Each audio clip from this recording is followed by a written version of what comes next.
Hi, this is Pat McDonald, your host for Vote for Vermont, where our tagline is Listening Beyond the Soundbites. Joining me today is Guy Page, who is subbing and is our guest co-host. Welcome, Guy.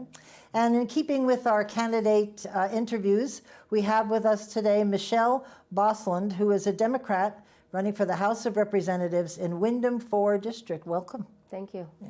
So what is Windham 4 District? Dummerston, Putney, and Westminster. Oh, only 3. That's good. Yeah. I like it in the House when some of them have 5 and 6, and they rattle them off. And I'm sure that'd be bad if they made a mistake. But yes, good. So could you introduce yourself to our audience and talk a little bit about yourself? Sure. My name is Michelle Bos-Lun. I've lived in Vermont since 2003. I moved here to attend graduate school at the School for International Training. I came to study international education in the program for service leadership and management. And since that time, I primarily have been working in youth programs, both education and cross-cultural programs. And the past year, I also have been working at as a reentry coordinator at one of the 20 community justice centers in our state. I happen to be at the one in Brattleboro. That's great. That's very important work. I used to work for Barry City part-time, and was always the issue was when they would be released from jail and how we would get them to integrate into the community. Good work. Good. So when they do go back to jail, what's the reason? I've been working at the center for a year, and I actually only have had one person returned, and it was a very minor violation relating to a complication in losing housing. But it depends. I mean, people can go back for any kind of reasons. A lot of times they're very minor violations that, you have a curfew and some other kinds of conditions, and if you get back too late from your curfew, you can be sent back to prison for that. There's a lot of reform that I think could be of benefit in our Department of Corrections. And by leaving the Justice Center and moving into the legislature, I'm hoping to be able to address some of those things. Good. Like what? Sorry? What would be good? Well, some reform, some more flexible policies that are really looking at what are the issues that would be supporting people and helping them succeed, instead of one that is looking at more how do we punish these people and keep them structured and send them back when they don't meet our expectations. You mentioned housing. Vermont right now has one of the lowest vacancy rates of housing in the nation. We also have 19,000 abandoned or unoccupied homes. What can Vermont do to make housing more available, more affordable? That would be a big issue for everybody. Certainly the population that I work with, people who have recently been released from prison, it's extremely difficult for them to find housing. And actually, I believe that it would be beneficial to have more designated spaces available for people as they're transitioning out of prison and into communities. There really are inadequate opportunities for housing for that population. And I actually have people that I'm supposed to be working with who haven't been able to get out of prison because they literally can't find a place to stay. And they can keep them in there for a long time. It's true. Just think that's outrageous. It's true. You've served your time. It's true. You have to help them find a housing. Designated housing, what would that look like? Some kind of, perhaps a house that has a residential manager that, you might have 1 or 2 people in a room, you have weekly meetings, you have other support services. So, the model of like a group home that you might have for other kinds of populations that need some supports. Something along those lines. I mean, there are designated agencies that have places like that for people transitioning out of psychiatric care or something like that. And there are places that actually have housing available for populations transitioning out of incarceration, but not enough. Like in my county, we don't have any.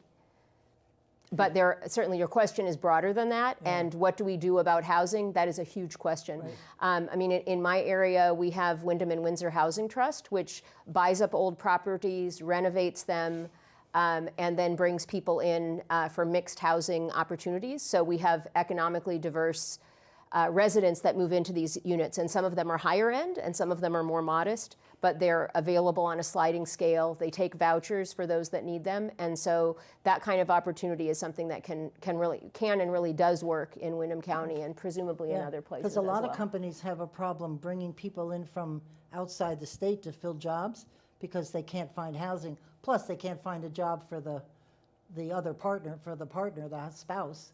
Yeah. It's a huge issue. It's a huge issue. Yeah. It's really bad. But anyway, could you talk a little bit, you've mentioned a couple of your priorities, Yep. but what your priorities are that you'd like to bring to the State House? Yeah, well, I have a number of priorities actually. I mean, just like in my own career, I've experienced a lot of different areas in education and social service and cross-cultural programs. And in the legislature, I also have multiple priorities. The things that I've been talking about primarily as a candidate. The first one is prioritizing making healthcare affordable and available, and under the umbrella of healthcare, mental health services. Mental health is an area that I have a lot of background, a lot of knowledge. I've served on statewide boards, and we have some things we're doing right in Vermont, and we have some things that we're not doing right in Vermont. So certainly healthcare and mental health care, that would be probably my first priority that I expect to be looking at. The second level of priorities that I want to be looking at, I've put under the umbrella of sustainability. And by that I mean both environmental and economic issues in our communities. So in Windham County, we have a lot of very, very rural areas. We have the Connecticut River, we have forests, we have a lot of natural areas that we want to preserve and protect. We also have a lot of small towns and small businesses that are struggling in terms of COVID, and people who have lost their jobs or have been unemployed because of COVID. So we need to both do what we can to keep our environment in good shape, and we need to do what we can to prioritize supporting our small towns and our businesses and our workers so that we can get our communities going again. That's great. I don't know if you know Representative Ann Donahue. She's from here, but she is such an advocate for the mentally ill, and she achieved the concept that mental health is not a separate healthcare and mental health, and she was able to bring it all under one umbrella, that mental health is a healthcare issue. Right. And I think that's helped a lot in the legislature to discuss the whole issue as, you know, a holistic look rather than healthcare and mental health over here somewhere. Right, and it very much should be that. Yes, for I mean, sure. in the United States, we're supposed to have mental health parity, where Parity, that's healthcare right. and mental health care are supposed to be provided equally. Right. I name it individually just because I want people to remember that that's part of It's it. a huge issue Yeah. here, and it's getting worse, and I think COVID's not helping. No. No, I didn't think so. So you've got some, there's still some farms down in Windham County. Yes, we do. And I know that a lot of farmers, including some in Putney, are feeling that there's maybe not always a lot of tolerance for farm operations in Putney. And in general, from people who don't come from a farming background, who maybe don't like to hear farm noise, that sort of thing. How would you, I mean, as a legislator, what sort of policies can you do to make sure that farms continue to work, but also neighbors' concerns are addressed as well? I mean, the area where I live very close to Harlow's farm, which is the largest organic farm in Windham County. And there are a number of others that are in Westminster and Putney and Dummerston, for that matter, all three of the towns in the district. I don't actually know of a lot of conflicts between the neighbors and the farms. Certainly farming is not my area of expertise. I mean, philosophically, I support and very much want to have those farms continue to thrive, both to provide food locally for us, to provide jobs for people, to feed our communities. Exactly what policies are going to be most of benefit, I'm not really sure. That would be one of the areas that I've got some learning to do. Okay. We've been talking to candidates that the statistic is 1 in 4 Vermonters deal with food insufficiency, which I just think in an agricultural state is beyond comprehension. And it's been that way for quite a few years since I've been doing this show.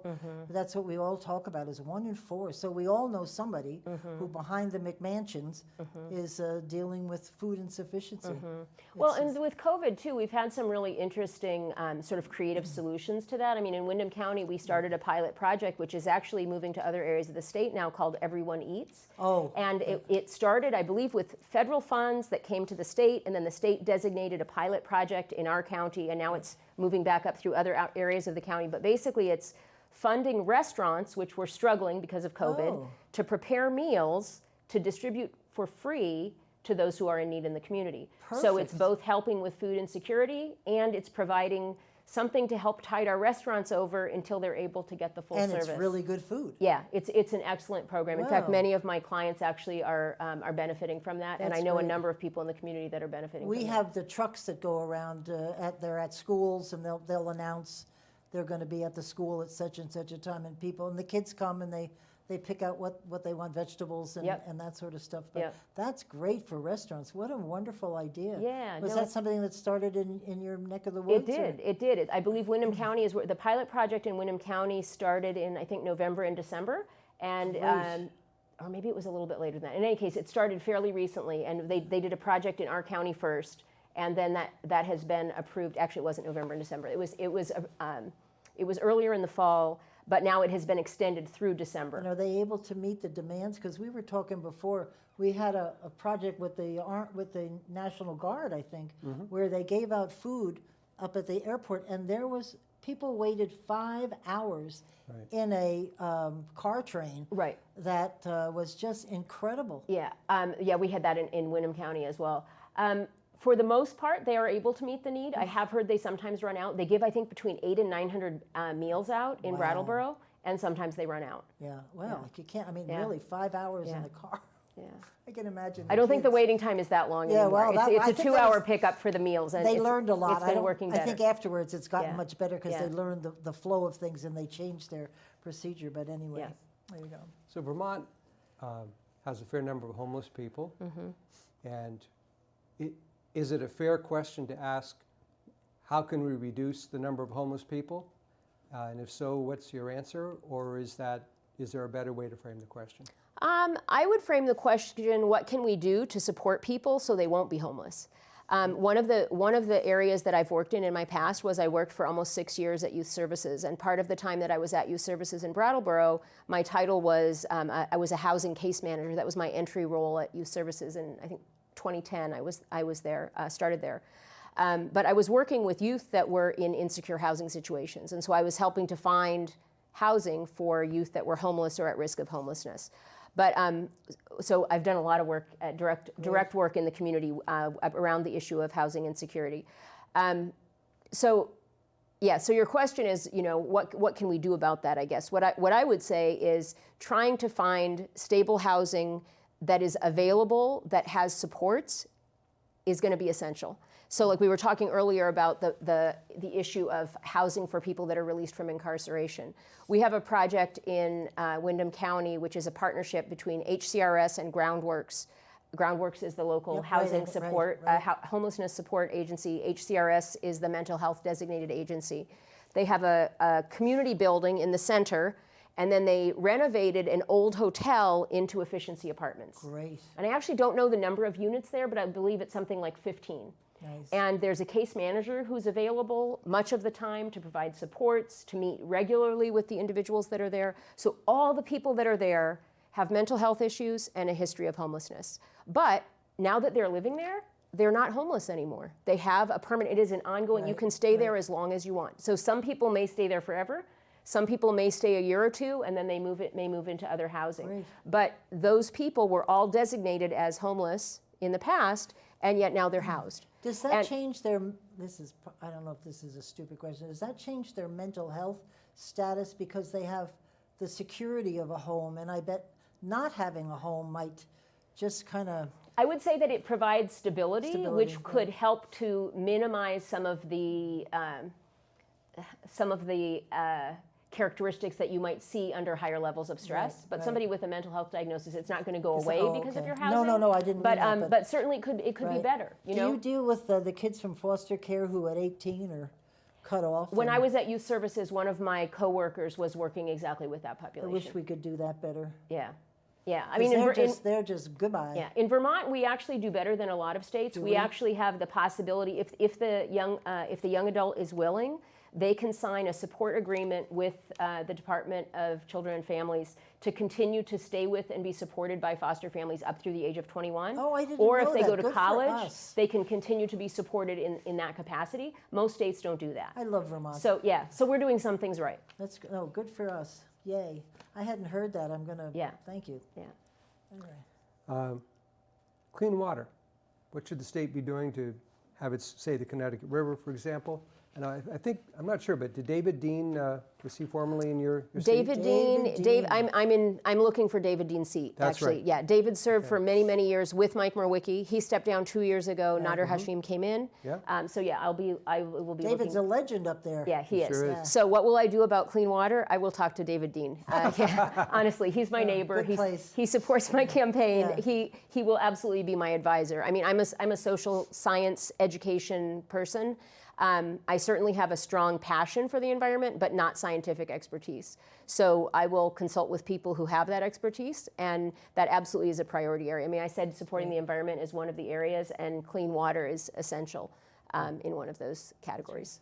Yeah, the good old Lake Champlain, we just haven't gotten our act together. They Yeah. better do it soon. Yeah. Because that is such an economic driver for Yeah. this state. Yeah. But anyway, you've mentioned COVID a couple of times, Yeah. and this year our budget is, we're going to be okay because we have some leftover money and Yep. a little bit from rainy day. But Yep. next year, with the pension, with Lake Champlain, with the higher ed, we have some serious bills to pay. How have you thought about what you'd be willing to maybe suggest to bring in revenue or to cut expenses? There's a concept, but we don't do that well here. Right, right. Well, this is going to be my first term, and I certainly am not going in knowing all the answers.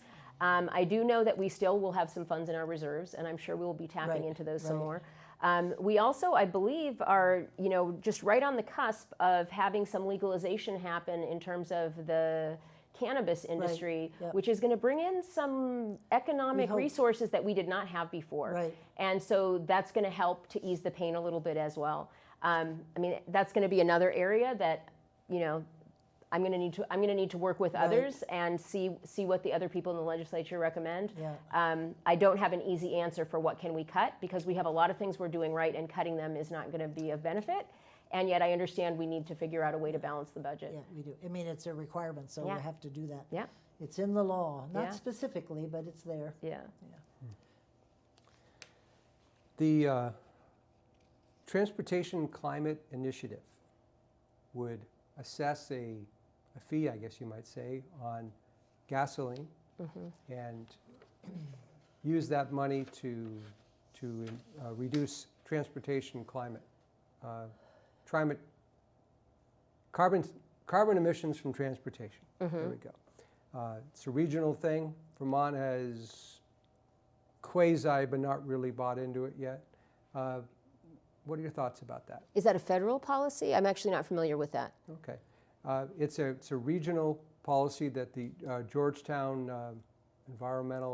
University Environmental School put forward. And it's where all the states have what amounts to an assessment on gasoline, and they sort of split it up depending on reward the good people and reward the good states that are already doing well, don't reward the states that aren't doing well, and use that money for public transportation, whatever. And some people consider it to be a carbon tax because when you're buying your gasoline, you're paying extra. And others would say, no, it's not technically not a tax. But I guess maybe not necessarily that issue, but broader, what should Vermont do about climate change? Well, I think that supporting shared public transportation opportunities for people is something that would make a big difference. Right now, there's very minimal, at least where I live, there's very minimal Everywhere. opportunity for public transportation. I mean, maybe in Burlington, they're a little better. Windham County is very, very minimal in terms of opportunities. If you live in Bellows Falls and you want to go to Brattleboro for work, there are, smaller than a handful of buses that go in each direction. And that makes it very difficult. Then you have to have a car, and then you have all these individual cars, and then you have more pollution being created. So, I mean, the two options to decrease driving would be shared transportation in terms of public transportation, or increasing carpooling or coordinated rides. Right. And both of those things are possible. Now, it's difficult when your numbers are small to make the public transportation cost effective, and yet, Bernie has been able to bring in dollars to help to subsidize some of those in our county. Right. And I think continuing to expand that would be very beneficial. Yeah, I think it really has to happen in terms of decreasing emissions to address climate change. But the other issue also is one thing that we have found during COVID is that we don't have as many people driving not as many people going back and forth to work, and it actually has benefited our air.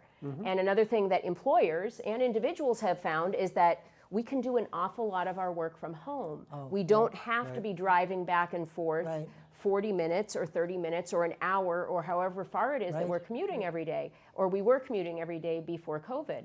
And if we can do that during COVID, at the very least, employers can be flexible and let us do it after COVID. Because there's a lot of people who would love to work at home because of kids, because of who knows Absolutely. There are many, many benefits to being flexible in that regard, and some employers were generous with that before, but not very many. And I think a lot have found that it really can work, and it will absolutely have a benefit for the environment as well. And I think a lot of employers, because I was a manager at state government, if the employee is not doing something that's measurable, they always worried about that. You know, like how many contracts did you sign, how many whatever, then you could tell that they were really working. But if you've got just marketing or something that's more gabbing than actually producing papers, that was why. But now they forced into it, and they're saying life's good, and people are working hard. Yeah, I mean, like in my office at the Justice Center, we had virtually no online meetings prior to the middle of March. And since the middle of March, we've had 90% online meetings. And we have been able to continue services. We have not had to stop anything. We are providing services to people that need them. It's just in a very different model. Yeah. So one of the questions we wanted to ask was, the governor mentioned about a week or so ago now that the economy is not perking up as he had hoped. And so what do you think should be done to get our economy not only back online, but better, I would say, than COVID? Well, I mean, again, that's an area that is going to be super complicated. I don't have an easy answer for you. I would say that trying to think of creative solutions, just like employers realizing that their employees can be productive at home when they didn't necessarily realize they could before, just like restaurants making meals to serve people that are food insecure, they weren't doing that before COVID. And so we're figuring out some things can work in ways that we didn't think of before. So I think in terms of getting our small businesses going again, getting our economy going again, it's going to take some creative thinking. I mean, I ran into a woman yesterday who runs a small retail boutique, you could say, in Putney. And she said what she's found is that she's been doing these sales where periodically, every few weeks, she'll have a large sale outside, put all her stuff out. People will come for a day. She sells lots and lots of things, and then they go away. It used to be she was open 6 days a week. She had to pay staff and herself 6 days a week. She had to clean and heat a building. I see. She said, I found that it doesn't really make sense for me to run my business in the way I was running it all these years. She said, what I'm doing now, it's not quite enough, but I'm moving in a direction that is really going to work for my business. And so I think we just need to start thinking, what are new ways that we can run our business? I mean, in Brattleboro, I don't know if you guys have been to Brattleboro recently, but almost all of our inside tiny little cute cafes and restaurants now have moved into the streets. We have cinder blocks that go into the street. It looks like a Paris cafe. It's actually really cute. I mean, and does it interfere with traffic? A little bit. But it's okay. I don't think people object to that, do they? Because I think it's so cute. Yeah, and so it's creative thinking. For a few months, the restaurants were shut. And now they've found a way that they can open. And so that's what we're going to need to do with many, many sectors in our community is how can we think about how we could run these differently and get something going in them again. Yeah, maybe when the legislature comes back in January, maybe they will have actually kind of got the juices flowing about ideas, because I think when you stay in that building for too long, it's sort of same old, and it's very repetitive, and maybe this is a jolt that maybe they need. Could be. Yeah. Leslie, do you have any children? I have 3 children and 1 grandchild. And do they live in Vermont? 3 of the 4 of them do. My oldest son went away to college and more or less never came back. He lives in Florida now. But I have 2 children that live in Westminster and a grandchild that lives part of the time in Westminster and part in Maybe back. Windham. You never know. You never know. They come back. Yeah.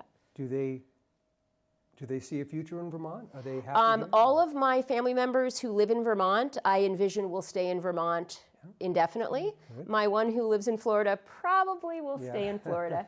But yes, my 2 young adult children and my grandchild, I believe, are Vermonters through and through. We have found that when the kids leave and they stay away, but then they have a family, and they want to have their kids grow up here. So Yeah. a lot of them do come back because they have great memories of growing up in this state, Yeah. which is Yeah. great. My husband and I lived in South Dakota when we first met. We worked for 6 years with Native American kids in South Dakota, and then lived a couple other states before we finally got to Vermont in 2003. And once we came here, this was the first place that we really sort of had the idea that we wanted to put down roots, and this is where we were going to stay. And it appears that has clicked with 2 of our 3 children. Excellent. And our granddaughter is a 7th generation Vermonter on her dad's side, and definitely not going anywhere. Oh, lovely. Yeah. That's really And maybe great. for college, but not anytime soon. So we're about 2 minutes away from the 30 minutes. It goes fast. What we'd like to ask you is, why should the folks vote for you, and why would you make the best candidate? And if you can talk to your audience. And All right. Go for it. Right. Well, I have a pretty diverse background compared to a lot of people that are running for the legislature. I have expertise in 3 areas. I've been a teacher for a couple of decades. I've worked in social services in various capacities for over 10 years. And I also have worked recently in restorative justice and in social service areas, including housing. So I know a lot of the systems in Vermont in a very thorough way. I've been a case manager, I've been a manager, I've been a director. I actually am the director of a small nonprofit that supports 2 schools in India. So I've done some international work as well. I have expertise in some areas that are diverse, but also very relevant to our life here in Vermont. And so I think if you look at those areas, education, what are we going to do to keep our kids educated and safe and healthy in Vermont? How are we going to keep our population healthy? How are we going to address their mental health needs? Those are all areas that I've spent a lot of my life and a lot of my career thinking about. And for the last slightly more than a year and a half, I've been the town chair for the town of Westminster, and I've been active in Democratic politics really in a formal way, only a little more than a year. But during that time, as I've been talking with people at the county level and at the state level, I've had people ask me like, oh, will you testify, on behalf of housing for this population? Oh, will you testify to this budget committee about mental health needs? And it became clear to me as people who were trying to make policies were coming and asking for my input, that it might make sense for me to just go to the State House and do the work myself. So I would say I'm uniquely qualified to put input in some pretty important areas, and I am eager to give that a shot. I think I have something to offer, and I would like to try and benefit. My motto is for people and planet, and that's what I want to work on, for the people and the planet. That's right. And I think people are just so focused on the planet these days. I think they get it. Yeah. And I'm finally getting it, which is a milestone. And it just takes a while, and it's all education and understanding. So thank you very much for joining us. Yeah, thank It's you. been delightful. Guy, thank you again. Thank you. Thank you all for tuning in. We'll see you next week. And in the meantime, keep listening beyond the soundbites.